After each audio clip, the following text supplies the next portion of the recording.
I received the news on a Monday, and I had my granddaughter with me, and they asked me to have her leave the room. And at that moment, I knew something was really wrong.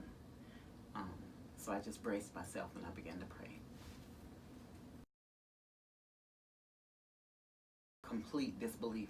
You know, I think that everyone is under the impression that they're invincible, and I just never thought that it would be me. I've had many clients that I've serviced and had to cut their hair, and I've cried through it with them, and I never thought that it would be me. Okay. Well, you know, it really is a long story because I'm a woman of faith, and I don't believe that you can trust God and worry at the same time. So I just had to turn it over to him because I knew it was much bigger than me. So you would say you let go and let God? I did. I let go and I let God. We have to be really realistic about everything. Methods out there with natural healing, along with the power of prayer. My family jumped in there, my son Raphael and my mom, and they began to really help me with my nutrition and help me build my immune system up so I can be prepared for what I was about to experience. I think that you have to really be careful with what you eat, and you have to be careful not to stress out because cancer loves stress, and it'll eat you up. I have to say that I am one of the lucky ones because I did have early detection. So I would like to encourage everyone to get their mammograms. Absolutely get your mammograms, because if I had not gotten mine, when I did, I wouldn't have made. I might not have made it, but my chances were better because of that. I caught my cancer in the cancer. It's not mine anymore. In stage 1. And I was able to, you know, we went to work on it. We started beating that cancer from the beginning. And just having a positive outlook. My main concern with everybody was my family and my friends who cared.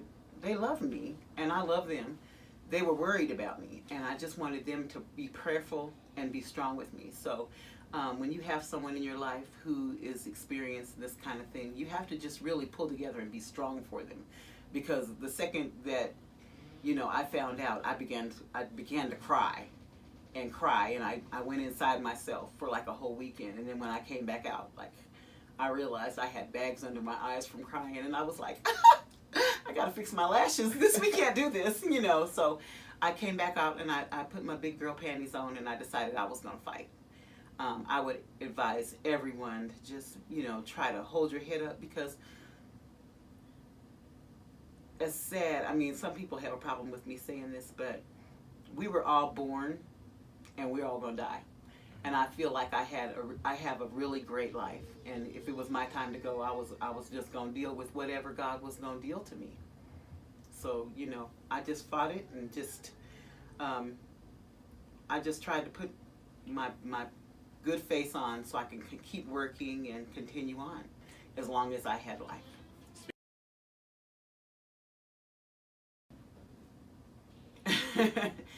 I felt like working kept me going. I deal with a lot of amazing women every day, and, you know, God-fearing women, and they just prayed for me, and they prayed with me, and I was lifted. I felt like I went in there for my surgery on a prayer. I had so many prayers, and I thank everyone for that. Working every day is the only thing that kept me going, and it kept me strong. And my business was amazing. I mean, I really was supposed to stop working through my radiation and everything, and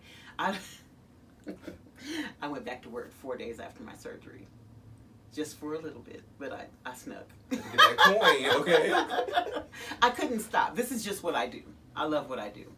I love caring for my clients, and you know, they love me too, and we together fought this cancer, and we made it.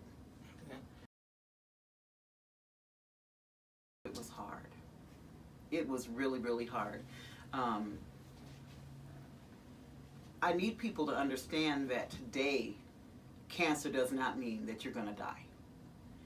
They have so many different new technologies to fight cancer. And so, you know, you can get in there, like I said, with early detection, and you can fight it, you know, looking right in the face of it today.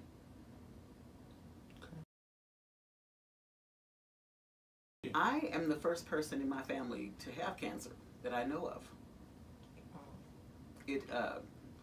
I questioned it. I really believe that mine was because of medication that I was taking. I was on birth control pills that were too strong.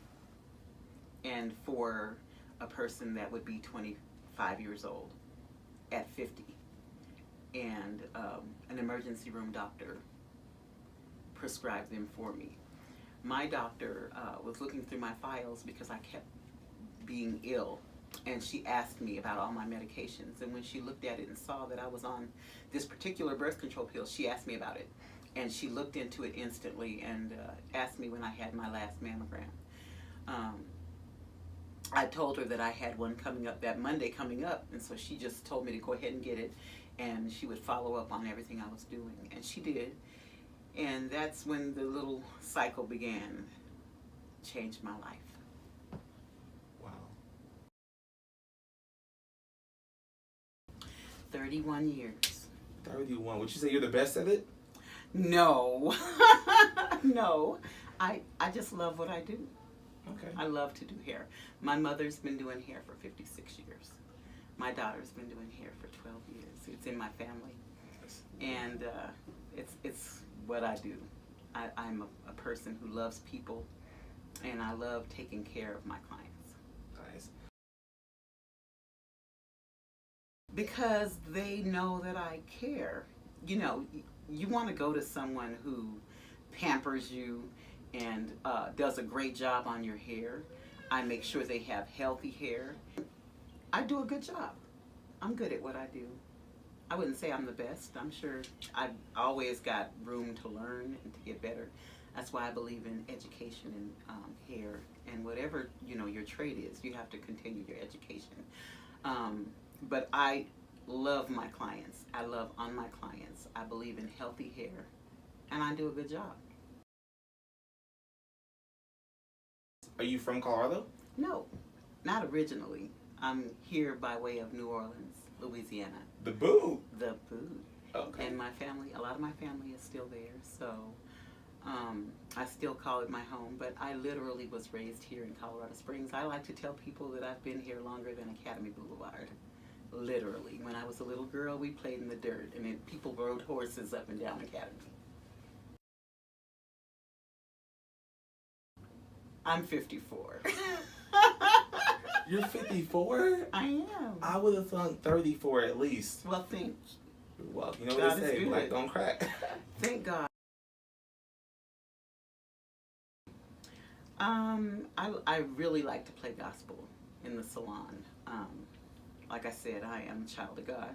I love R&B and jazz, and I'll listen to rap, but gospel is usually what I play in the salon.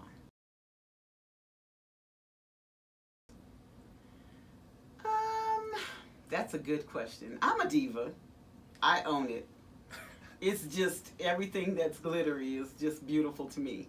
I've always been a girly girl, so I'm into fashion, and I love to dress well, and I like to look nice, and I like to help people look nice and feel good. I like to create smiles and help elongate smiles. I love I feel like the young people today are footloose and fancy free. I would like to hold them a little bit more accountable, and I would like for them to take the world just a little bit more seriously, because they are our future, and things are starting to get serious around here, and I need them to just really pay attention to what's happening with politics and with just being on point with what they're doing. Music.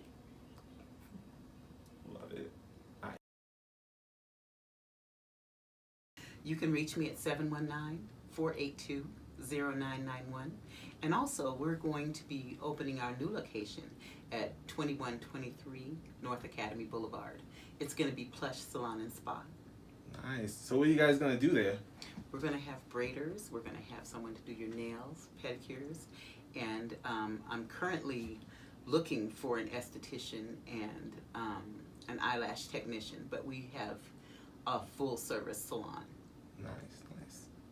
Hey, so if I need to come get my feet done, they look like slave feet. Can y'all hook me up? Come on in. Hey, okay. Plush Salon and Spa, right? Absolutely. Lit. Come on in.